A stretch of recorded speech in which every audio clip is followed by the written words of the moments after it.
Good evening or good morning, my dear friends. Today we're going to play a cool song by a chap called Iggy Pop. Dead cool fella, Iggy Pop. The most famous song he did was the one I'm going to play now. It's called The Passenger. Goes like this. And for everyone that's tried to play this and struggled with the strumming, this lesson will sort it out for you. I'll play a bit of it, all right, and then we'll pick it up. Right, so it goes like this.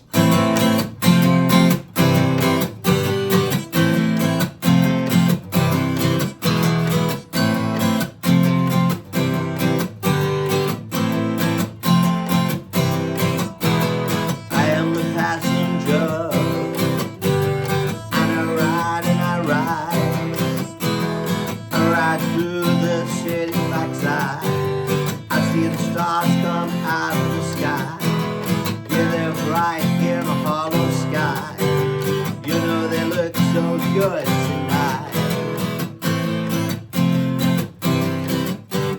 And that's it.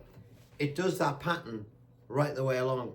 Now I've also, for those people who play a little bit of bass, there's a single bass line in this. So even if you played it on a guitar, for those bass players out there who would like to do it, or you could, a guitarist could do it on the bass strings. I'll put the tab in. The bass sort of goes like this.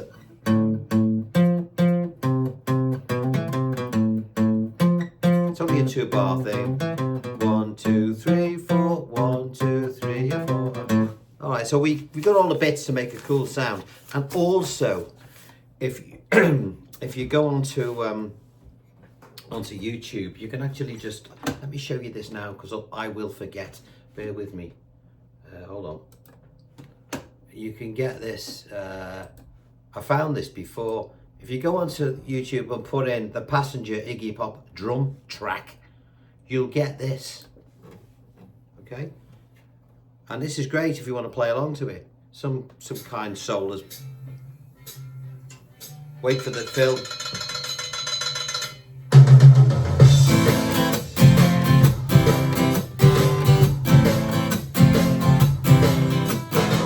I am the passenger. Okay, so I don't want to play too much of it, but if you want to play along to that, just put in what I did, The Passenger, brackets, Iggy Pop, drum track, and that'll pop up, all right? So let's begin, or let's begin-ish. Hold on, let me just put this back to where it was. Before I go any further, thank you for those donations to the Tea and Coffee Fund. They are very much appreciated. If you want to donate, you can click the thanks button at the bottom right of the screen somewhere. Thumbs up, please, that's the most important thing. Or subscribe if you haven't subscribed. By the way, subscribe doesn't mean you pay for anything, for all you oldies out there like me. Or if you want to pay a little bit, you can join my Patreon platform, which helps keep all this free stuff going. And there's a link at the bottom of the video, so have a look for that if you want to donate something to try and keep all this stuff on the road. All right, so anyway, let's have a look. First of all, download your free idiot-proof paperwork. Why is it idiot-proof for all you newcomers? Because you have to be an idiot not to understand it, all right? It's broken down in real simple stuff. I do these things for me, by the way, so I don't forget, because I can't read a note of music, all right? Most guitar players, pop rock guitar players can't. Classical players, yeah, we us lot don't. So have a look at this. Now, these are your shapes. There's only 5 shapes in it, all easy ones. A minor, a simplified F, we don't need to do a difficult one. A C, I want you to play it with the bass, the G over the top, and a G, and then page 2, which you'll see in a minute, these 3 chords are exactly the same, but instead of playing a G, you will play an E major. All right, and the strum, which is the fiddly bit, we're going to look at now.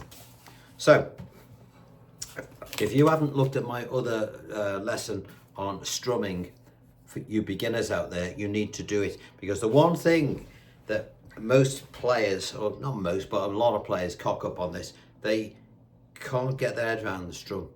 And it's a simple explanation for that. When they hear the guitar come in, they immediately assume, quite naturally, that it starts, you know, that they're coming in with a downstroke, okay? Which is completely wrong, because it actually comes in with an upstroke, as I'll explain in a minute. But if you do it wrong and you hear it, you instinctively you'd go like this, and it would all be weird. It's like walking backwards. Don't work. So what's going on? Well, first of all, we get our, remember what we said last time? We got our hand to move it to shuffle rhythm, stroke swing. So we get that hand the beginning of this song till we go home. All right? It's not going to change. If it does anything other than this, it's wrong. Okay? 1 and 2 and 3 and 4 and 1 and 2 and 3 and 4 and 1 and 2 and 3 and 4 and 1 and 2 and 3 and 4 and... All right? So that's what's going to happen. Now, if you go to your... you've got your two bits of... I'll go over the strum in a second in more detail. I just want to show... 1 and 2 are just showing you the chords, okay? The arrows are indicating the strum pattern. Now, when you get to the... On page 3 and 4 and 5, I'll put the lyrics down for you, okay? But on page 5, and I want to draw your attention to this now before we look at that strum. I want to draw you to this. This quote of mine, it says, if you can't say it, you can't play it. And that is a fact. If you can't say something in your head, the phrase of whatever it is you're doing, you will never be able to play it because your hands won't know what to do. So it's really important that we get this bit right. So we're going to chant, it says here, we're going to chant this in our head. So this is what we're going to chant. Block, up, down, up, block, up, down, up, block, up, down, up, block, up, down, up. I feel like a right idiot saying this, but hey presto, you'll get it right and it'll sound brilliant. Okay, and again, block, up, down, up, block, up, down, up, block, up, down, up, block, up, down, up. It's all written on the paperwork, so don't think you need to screenshot anything. You don't. Blue link below. All right, so block, up, down, up, block, up, down, up, block, up, down, up, block, up, down, up. So let's come back to the original chord sequence, and you'll see here these arrows. Now you'll notice that the first one is hatched out. That's where you're going to block the strings, okay? Block, up, down, up, block, up, down, up, block, up, down, up, block, up, down, up. All right, let's put that into practice, okay? So how do we block the strings? This is the key thing. I'm not going to put any fingers on the fingerboard with my left hand. Again, we talked about this at the strumming one. If you need to go and look at that if you've not seen it yet, because this is a really important song for strumming. Okay, we block like this. Now, how am I doing it? Well, first of all, my fingers are not in a ball. All right, they're outstretched, more like a fan. Okay, because we want to use this part of our hand here to we're going to come into the strings like this rather than like that. We're going to come in like that, and our plec as we do that is going to come up down the strings from 6 to 1, 6 being here, 1 here, like this. Can you see? I'll do it slowly, and we're there's a bit of that going on. Now what was the chant? Block, up, down, up, block, up, down, up, block, up, down, up, block, up, down, up, block, up, down,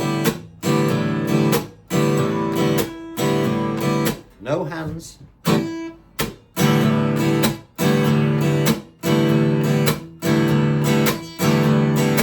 Okay, now the other thing is, when you're trying to block these strings, don't have your hand too far back, because if your hand lands on your bridge, you can't block. So you've got to be a little bit further forward than probably you would normally do. So, with that in mind, let's play our first chord. Now, what I would suggest is, when you're doing your blocks, that's when you're going to move to your next chord, all right? So, I would practice it like this. Have your hand hovering over the A minor, but don't put them on yet, okay? Block, and then put them on for the up, down, up.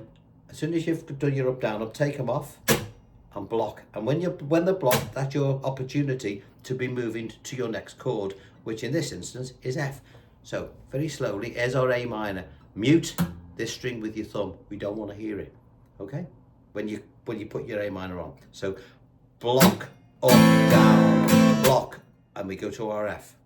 Again, we will mute the bass string here with our thumb, and we're going to play a simplified F. It's written out on the paperwork so you can't cock it up. So block, up, down, up, block. As I say block, I'm bringing my fingers off, ready to move to the next shape, which is a C. Block to the G. Now I always play my G like this. You can do it like that if you want, but you've got a lot more movement involved, all right? So, and then block to go back to the A minor. Block, F, block, C, block, and then to an E, all right? That's the idea. So, to recap,